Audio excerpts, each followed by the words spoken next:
paz do Senhor, meus amados irmãos e irmãs, que nesta manhã você esteja com muita disposição para refletir sobre a palavra de Deus e ser abençoado e edificado, como temos sido a cada semana. Desejo que você tenha tido uma boa semana, uma semana de muitas experiências com Deus e que hoje não seja diferente. Hoje nós estamos iniciando uma nova semana e que Deus nos abençoe. O assunto de hoje, o tema de hoje, no qual nós vamos refletir, se chama Nossa Culpa e a Graça de Deus. O texto bíblico que vai nos servir de base é uma parábola de Jesus que está em Mateus, no capítulo 18, de 23 a 35. Mas antes nós vamos pedir a bênção de Deus para este momento e vamos orar ao Senhor. Pai de amor, nós te agradecemos todas as bênçãos derramadas sobre as nossas vidas. E nesta manhã de domingo nós continuamos a clamar que o Senhor seja conosco para falar aos nossos corações e ir ao encontro das necessidades de cada um de nós nesta manhã. Nós te pedimos uma bênção para esse momento de estudo bíblico e reflexão. Que o Espírito Santo de Deus nos capacite, nos unja e torne o nosso coração uma terra fértil para as sementes que vão ser lançadas. Muito obrigado pela tua presença conosco, o teu amor, o teu cuidado. Em nome do Senhor Jesus nós oramos. Amém. Meus queridos irmãos e irmãs, quem é metodista aí de longa data vai se lembrar com carinho de um livro que se chama As Crenças Fundamentais dos Metodistas. E é um livro muito enriquecedor para as nossas vidas. E continua valendo. Essas crenças estão ali registradas para que possamos afirmar, em que nós cremos. É baseado no credo apostólico e nós vamos ver detalhes e basear um pouco da nossa fala em capítulos desse livro. Mas o capítulo 8, particularmente, ele trata do perdão dos pecados. O título é Cremos no Perdão dos Pecados. Cada título afirma cremos em alguma coisa, Mas cremos no perdão dos pecados. Trata-se de um livro que defende em seu prefácio que seu propósito é dizer em palavras simples aquilo em que creem os metodistas. É de autoria de Mark B. Stokes. Ele se encontra em PDF para baixar e eu considero uma pérola que eu tenho na minha biblioteca pessoal e eu recomendo a leitura periódica desse livro. Sempre que você for meditar nas suas reflexões sobre aquilo que você crê, esse livro é um achado, porque além de simples, ele é compacto e é muito, muito enriquecedor, como eu disse. Então, no capítulo 8, veremos que os metodistas, como parte do corpo cristão que nós somos, ele crê no perdão dos pecados, através do sacrifício na cruz por Cristo Jesus. Esta é uma das nossas crenças e nós afirmamos que nós cremos na remissão ou no perdão dos pecados. Se nós cremos no perdão dos pecados, é óbvio que nós cremos que há pecado e que somos pecadores. Então nesta está incluída 3 afirmações. Cremos no perdão porque cremos que há pecado e cremos que somos pecadores carentes de perdão de Deus. Mas o autor nos diz que falar sobre o perdão, sobre o pecado, ou mesmo o perdão dos pecados hoje em dia, parece estranho. Essa conversa parece não estar relacionada com a vida atual. Somos capazes de admitir que temos complexos, frustrações, traumas, mas se as pessoas nos perguntarem, e pecado? Aí nós hesitamos. Mas por que hesitamos em admitir que temos pecado? Porque estamos na era em que, para tudo, nós temos uma explicação ou justificativa que nos exime de culpa. O velho e crônico hábito de dar desculpas a nós mesmos alcançou seu auge em nosso tempo. Diz Stokes, e depois de formularmos nossas desculpas, ele continua, deixamos de nos confrontar com o fato mais real sobre nós mesmos, isto é, que Deus nos fez seres responsáveis. Olha que profundidade de reflexão. Sim, nós vivemos numa era de álibis inteligentes para as nossas fraquezas, para os nossos pecados. E o autor ainda afirma categoricamente: não há maior insulto para uma pessoa do que excusá-la da sua responsabilidade. E não há sinal mais seguro, preste atenção nisso, não há sinal mais seguro de saúde mental do que nos sentirmos culpados quando realmente nós somos. Isso é sensibilidade, isso é consciência, isso é autocensura e é saúde mental. Então, percebemos que pecado, culpa, perdão e graça são temas inevitavelmente interligados. Têm que ser abordados concomitantemente, isto é, ao mesmo tempo. Queridos, nós vivemos em dias em que a violência, a maldade, a insanidade mental, a ganância, a degeneração dos valores morais segue em velocidade cada vez maior. Já não se distingue o público do privado, a criança do adulto, a intimidade é exposta sem qualquer pudor e sob qualquer pretexto. O anseio pela liberdade plena, em detrimento dos sentimentos do outro, justifica qualquer comportamento. A ausência de limites, a supervalorização do próprio eu, a necessidade de aceitação plena por parte dos admiradores que hoje ganharam o pomposo nome de seguidores, o medo do cancelamento por parte desses seguidores, enfim, são os fins que pretendem ser justificados pelos meios.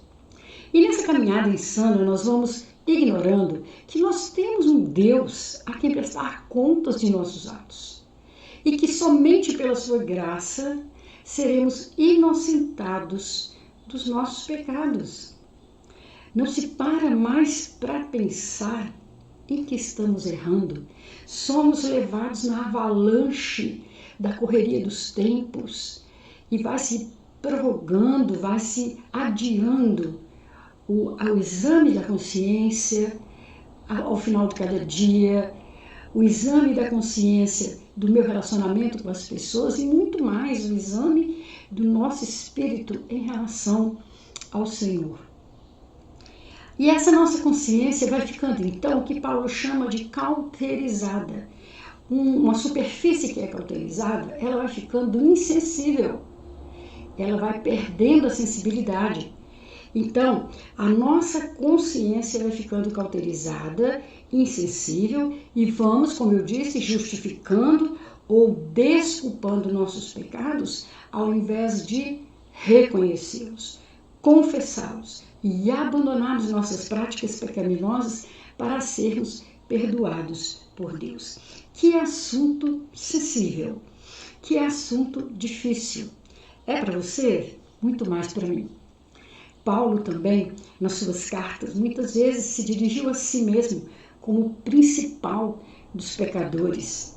Olha, Paulo admitir isso, na sua vida de santidade, de entrega à missão de Jesus, é de uma humildade, e de uma saúde mental admirável. Por que não você e eu não admitirmos que somos pecadores e um dos principais e que Deus teve misericórdia de nós? É para refletir sobre isso nessa manhã.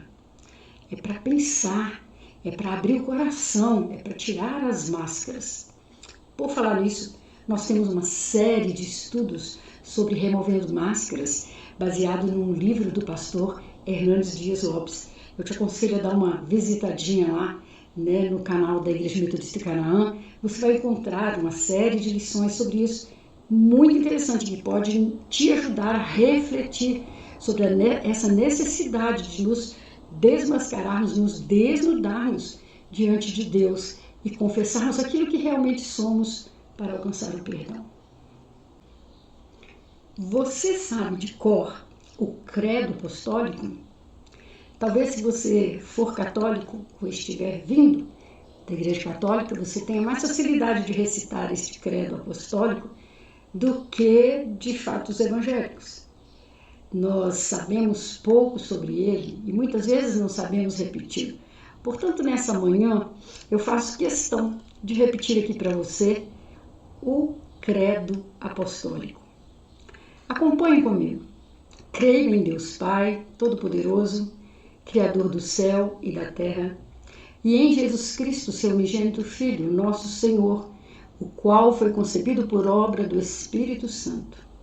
Nasceu da Virgem Maria, padeceu sob o poder de Pôncio Pilatos, foi crucificado, morto e sepultado.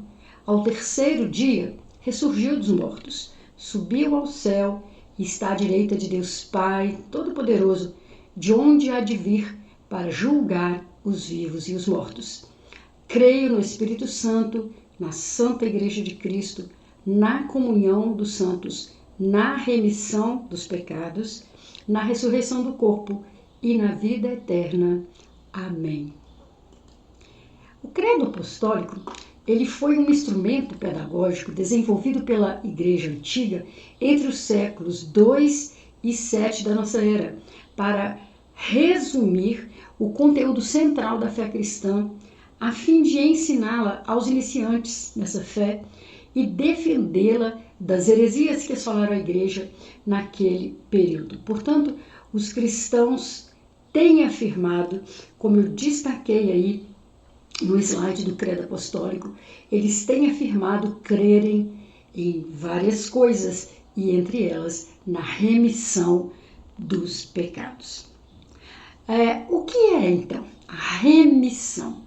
A palavra remissão significa perdão. A remissão dos pecados significa o perdão da dívida, o perdão dos pecados. Dentro do mundo de direito, a palavra remissão significa que o devedor tem a sua dívida perdoada. Então, ela não é usada só no sentido bíblico, né? Mas no mundo do direito também, no mundo econômico. Como está escrito em Romanos 6:23, o salário do pecado é a morte. Então, o pagamento pelo pecado é a morte. E como pecadores, tínhamos essa dívida de sangue. Teríamos que pagar. Quando a pessoa errava, ela tinha que morrer, né? Quando Jesus se entregou na cruz por causa dos nossos pecados, ele nos redimiu. Ele pagou a nossa dívida. Fomos redimidos ou simplesmente perdoados, como lá em Efésios 1:7, Colossenses 1:13 e 14 e 1 João 1:9. Em algumas traduções bíblicas, a palavra remissão é substituída pela palavra perdão mesmo, mas ambas têm o mesmo sentido. Portanto, nós cremos que fomos redimidos dos nossos pecados pelo sacrifício de Jesus na cruz do Calvário, como a lei exigia, né? Que o pecado exigia que fosse morto, e alguém morreu por nós. Alguém que tinha capacidade, com seu sangue purificador, regenerador, justificador, pagar a nossa dívida. Então, aqui nós temos 3 realidades: o pecado, o pecador, a remissão e o redentor, ou o remidor. Segundo Stokes, o pecado pode ser a disposição da alma em direção contrária à de Deus. Somos pecadores, quer cometamos pecados específicos, quer não. Se nossos corações não estão de acordo com a vontade de Deus, somos pecadores. Por isso não adianta perguntar que mal eu fiz. Lembra do que eu disse minutos atrás? Dentro do mundo do direito, a palavra remissão significa que o devedor teve a sua dívida perdoada. E muitas vezes na Bíblia a palavra dívida vem como sinônimo de falta, ofensa, pecado. Como, por exemplo, na oração dominical, ou como nós chamamos mais comumente, a oração do Pai Nosso. Essa você sabe direitinho, repetir de cor. E ali há uma frase que na nova versão, né, internacional diz assim: perdoa as nossas dívidas, assim como nós perdoamos os nossos devedores. Em algumas versões, perdoa as nossas ofensas, assim como perdoamos aqueles que nos têm ofendido. Mas eu destaquei aqui essa versão em que usa a palavra dívida, é a que nós mais repetimos, como explicitamente sinônimo aqui, né, do que é que acontece entre nós, pecadores, e o Deus Santo. Então, nós vamos ler agora o texto de Mateus 18, 23 a 35, para que nós possamos compreender como Jesus ilustrou essa proposta, né, de perdão e de relacionamento com Deus. Eu te convido a ler comigo. Começando então pelo versículo 23. Por isso, o reino dos céus é como um rei que desejava acertar contas com seus servos. Quando começou o acerto, foi trazido à sua presença um que lhe devia uma enorme quantidade de prata. Em algumas versões, 10.000 talentos. Como não tinha condições de pagar, o Senhor ordenou que ele, sua mulher, seus filhos e tudo que ele possuía fossem vendidos para pagar a dívida.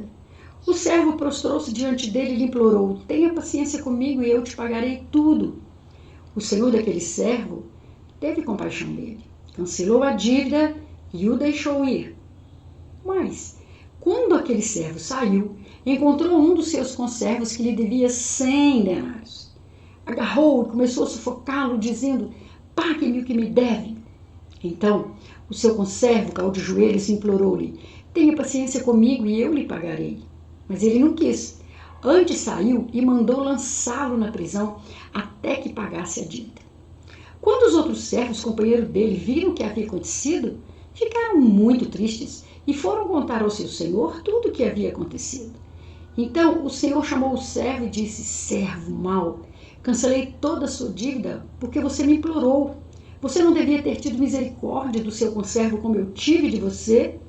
Irado, seu senhor entregou aos torturadores até que pagasse tudo o que devia.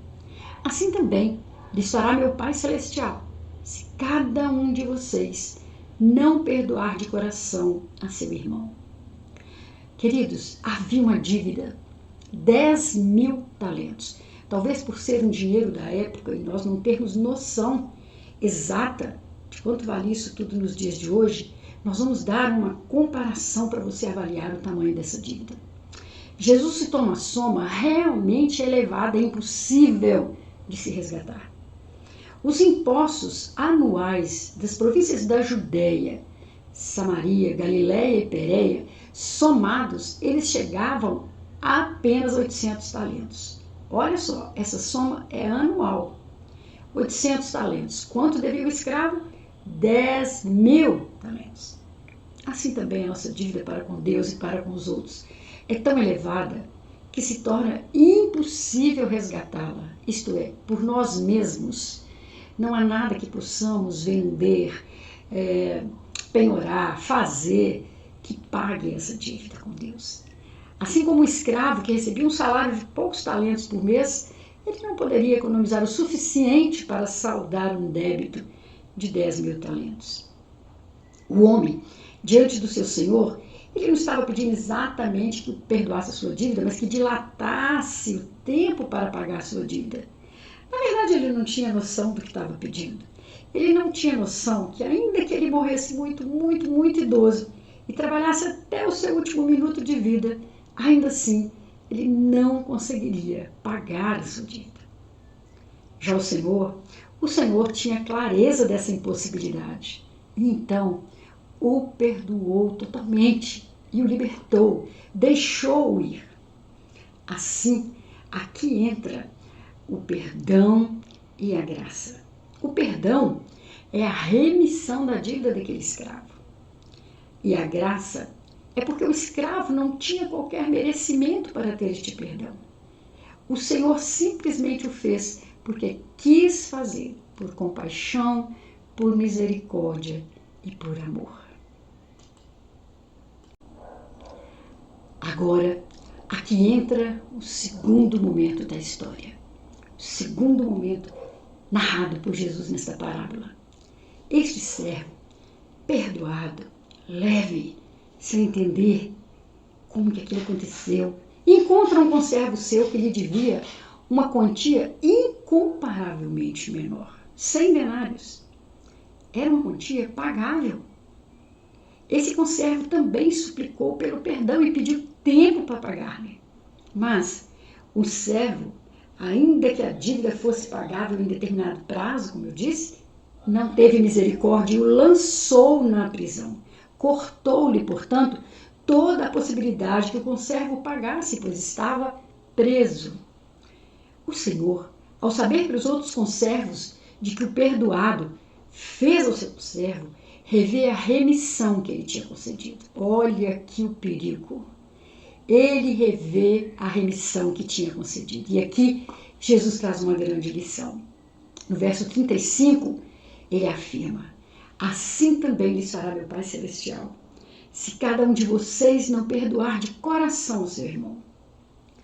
David Simmons, em seu livro Cura para os Traumas Emocionais, nos diz que aqui em nossos dias, as pessoas que não perdoam e as pessoas que não são perdoadas vivem com sentimento de culpa e ressentimento.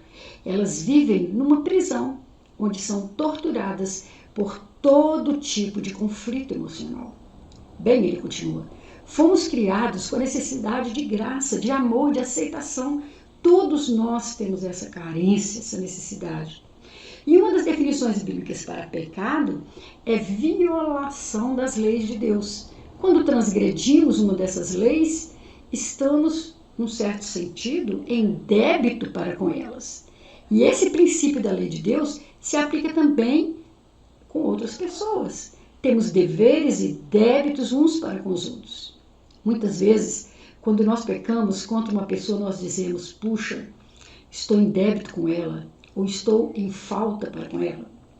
Ou ao contrário, quando uma pessoa nos faz alguma coisa, nós afirmamos, sinto que ela me deve desculpas. Observar os termos, débito, deve. E compara o autor que quando um condenado sai da cadeia, as pessoas dizem, ele pagou o seu débito para com a sociedade, a sua dívida. Então sempre temos a sensação de que estamos em dívida com alguém ou que alguém está em dívida conosco. E essa necessidade de espiar uma dívida pelo caminho que não seja o do perdão leva ao adoecimento da alma, trazendo-nos muitas doenças emocionais. Seja o perdão que precisamos ter ou o perdão que precisamos outorgar a alguém. Olha que profundidade de pensamento. Falta de perdão, de dar ou de receber, traz doenças da alma, doenças emocionais.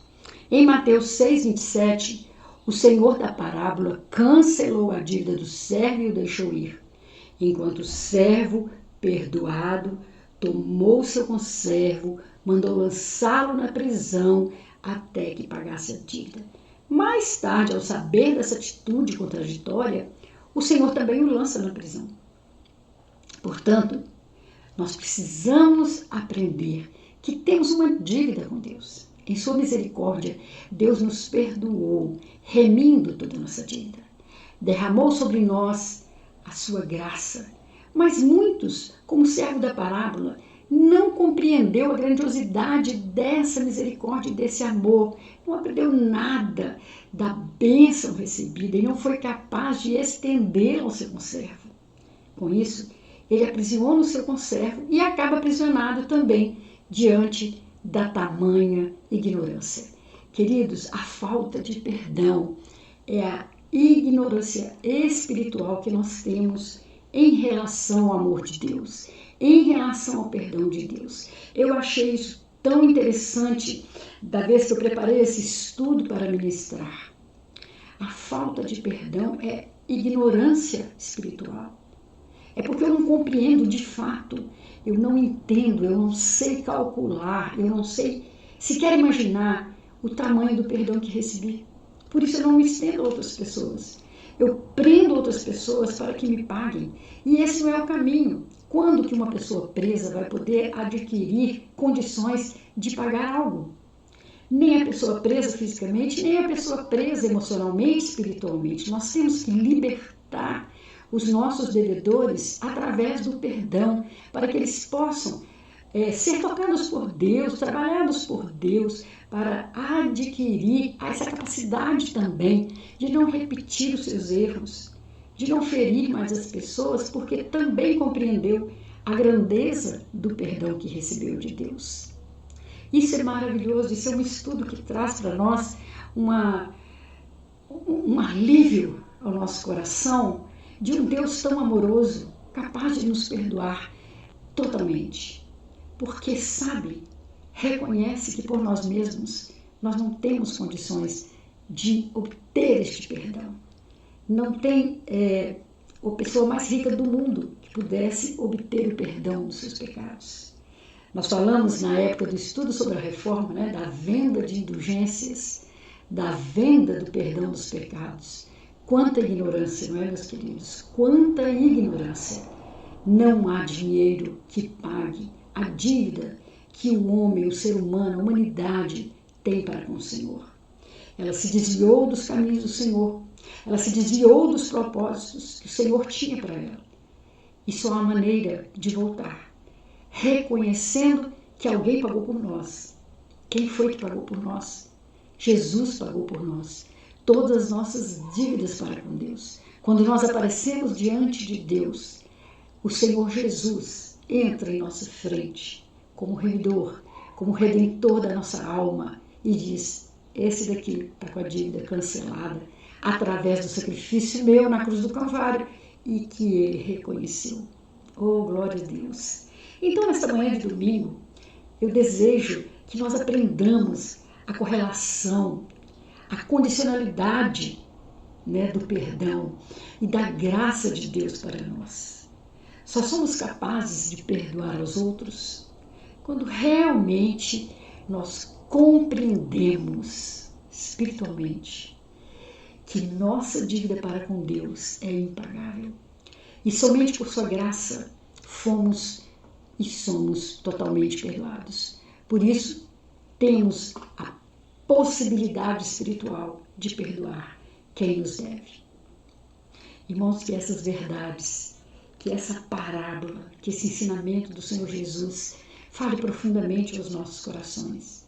Que nós possamos rever nossos relacionamentos, parar de cobrar dos nossos pais, dos nossos cônjuges, dos nossos filhos, dos nossos amigos que nos feriram, que nos magoaram, ou que não foram suficientemente bons para nós, ou generosos para nós, que nós não temos como cobrar deles essa dívida, porque nós também já fomos perdoados por Deus de uma dívida impagável. Que nós tenhamos um coração aberto para o perdão. E aí sim nós vamos poder usufruir da liberdade em Cristo Jesus, de sermos realmente livres quando deixarmos que o outro também se vá, assim como Deus permitiu que nós ficássemos livres dessa dívida. Nós vamos orar mais uma vez e nós queremos colocar diante do Senhor o coração de cada um. Essas verdades só se discernem espiritualmente. A mente não compreende. A mente é incapaz de compreender, mas elas se discernem espiritualmente. É isso que nós vamos pedir ao Senhor hoje. Bondoso Deus, bondoso Pai, nós te louvamos porque o Senhor é o Deus do perdão, o Deus da graça, o Deus que não nos conserva na prisão, mas que nos liberta e nos quer ver livres, livres para te amar, te adorar, fazer a tua obra, livres para ser feliz, livres para sermos compreensíveis e amorosos para com os outros. Dá-nos, ó Pai, nesta manhã, todos que estão vendo este vídeo ou que virão a vê-lo ainda, o discernimento espiritual para entender essa verdade espiritual. Só seremos livres quando deixarmos outros livres, porque já fomos libertos pelo Senhor. Nós louvamos o teu nome, nós te adoramos, em nome de Jesus. Amém e amém. Feliz semana, que Deus te abençoe.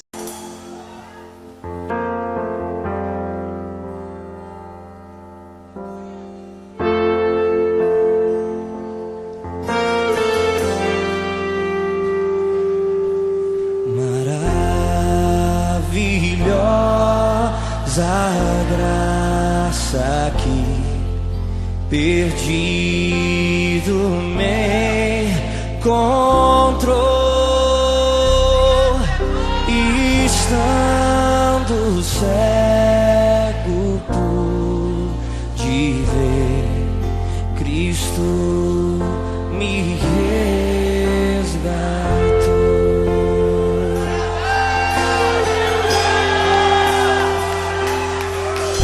Quando tua graça me tocou, do medo me livrou. Quão preciosa é pra mim a graça do Senhor. Liberto eu fui de uma prisão, meu Salvador me resgatou. Misericórdia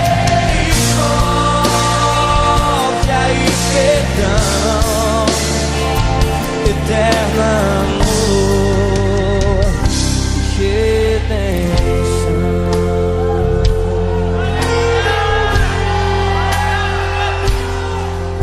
Deus prometeu o melhor pra mim e nele esperarei.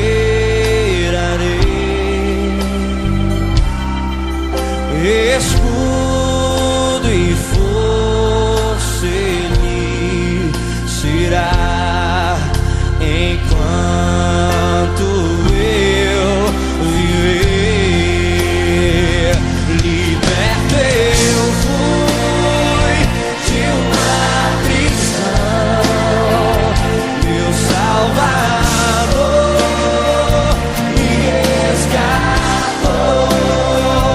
Misericórdia e perdão, eterno amor e redenção. Liberto eu fui de uma prisão, meu Salvador me resgatou.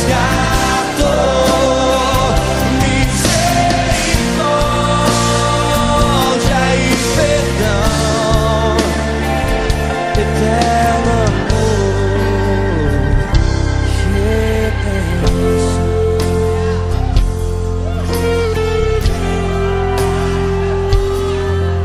Se o meu mundo se acabar e o sol não mais brilhar, o Deus que um dia me chamou será pra sempre meu. Será. Eu quero ouvir a igreja declarando isso bem alto. Será. Mais uma vez será.